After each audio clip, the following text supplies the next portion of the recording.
Ladies and gentlemen, good afternoon. Thank you to the Soufan Center for convening this gathering of practitioners, scholars, and public servants dedicated to studying, fighting, and preventing terrorism. Although I join you virtually, your presence at the site of the horrific September 11 attacks in New York City at Ground Zero gives this conversation a special importance. I speak to you not only as a citizen of Afghanistan, but as a son who lost his father in this fight, and as a victim, just like my people, just like those who lost their beloved ones in this horrific attack of September 11. On September the 9th, 2001, my father, the late Commander Ahmad Massoud, was assassinated by Al-Qaeda terrorists posing as journalists. Just 2 days later, the same terrorists, unfortunately, they struck the United States and they committed a very horrific crime. These crimes were linked in purpose and planning.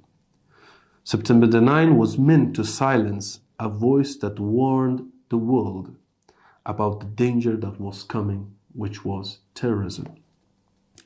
A voice and leader who would have served as an effective partner to the world, not just only in Afghanistan, but in the region and probably in global stage in the aftermath of September 11, if he would have survived, which unfortunately he didn't. Terrorists knew before any attack against the US, my father had to be removed. September 11 was meant to terrify people and terrify free people into retreat. Today we honor the victims of terrorism before and after September 11, 2001. In Afghanistan, in the United States of America, and across the globe, their memory is a call to vigilance and to solidarity.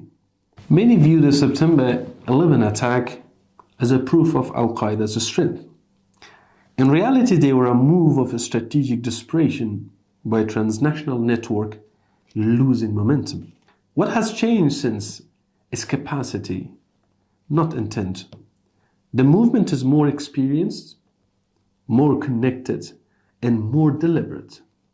Its leaders practice patience, adapt to pressure, exploit vacuums, and know that a spectacle is cheap when the world looks away. For example, in Africa, just in the past couple of months, as sources say, hundreds of people, more than 800 people have been killed by these terrorist groups who are connected to Al-Qaeda or were inspired by Al-Qaeda and by Taliban and other terrorist groups. For 20 years, the people of Afghanistan fought alongside the international community, especially the United States, against jihadist terrorist groups, closing sanctuaries, reducing plots, and giving our children room to learn. The struggle did not begin on September 11, and it did not end with the August 2021. The people of Afghanistan have fought against terrorism since 1994, and we still do today under the National Resistance Front and many other resistance entities, like the resistance of women of Afghanistan against the terrorism in Taliban. The National Resistance Front are former members of Afghanistan armed forces trained to pursue counter-terrorism on the battlefield. They are brave citizens who refuse to surrender their country to internationally sanctioned groups and terrorism. The security picture today is very dire.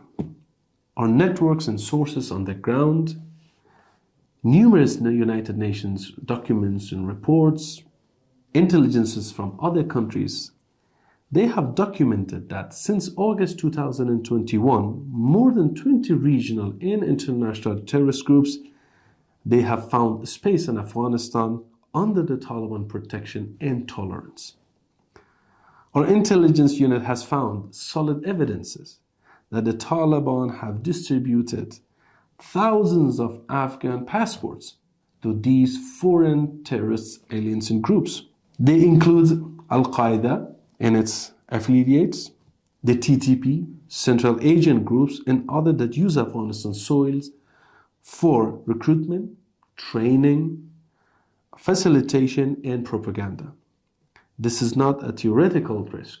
This is a growing and a measurable risk.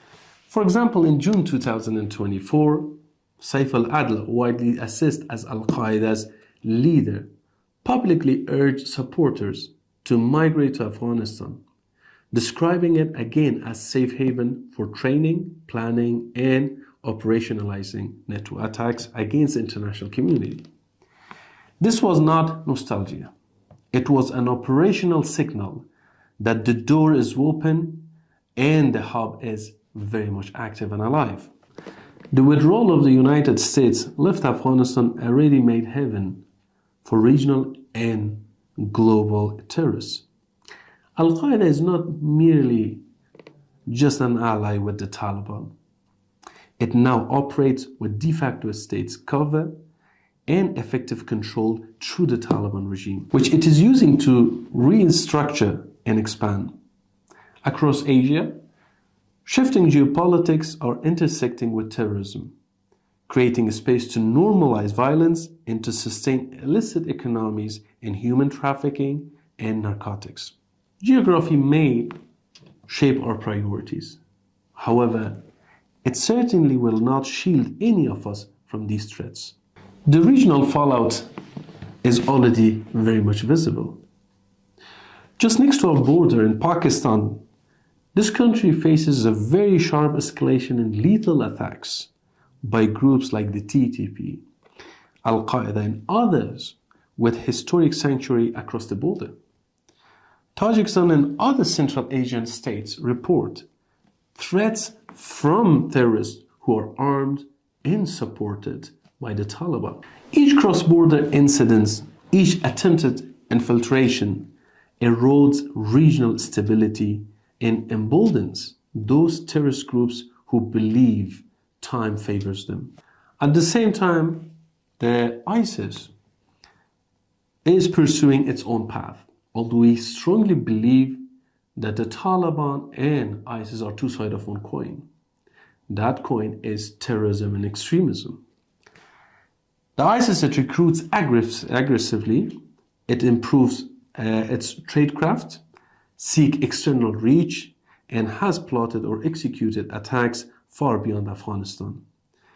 Its rivalry with other groups does not make anyone safer. It widens the menu of threats, unfortunately. The past 4 years have proven to us that the Taliban lack the ability and will to prevent the rise of not just ISIS, but other terrorist groups as well. Afghanistan is unfortunately moving toward a very dangerous path and toward a dangerous vacuum. If we do not act together, that vacuum will be filled by these terrorist groups. For example, Taliban, they created 24,000 jihadi madrasas in Afghanistan in the past 4 years. While they prevent girls to go to school and they change the curriculum to jihadi curriculum, in just 4 years they created 24,000 jihadi madrasas. Just imagine the result of such devastating thing in next 10 years or 5 or 20. This cost will not be paid only by the people of Afghanistan. As I just said, already the people of Pakistan and others, they are paying this price. It will be paid in Tashkent, Karachi, Dushanbe, just like how it happened in Moscow, and it will reach to the rest of the world, unfortunately. If you forget the lesson of the last generation, perhaps again, it will happen in America. Let me also remind you that in the age of AI and rapid technological changes that we are seeing, terrorism is also evolving.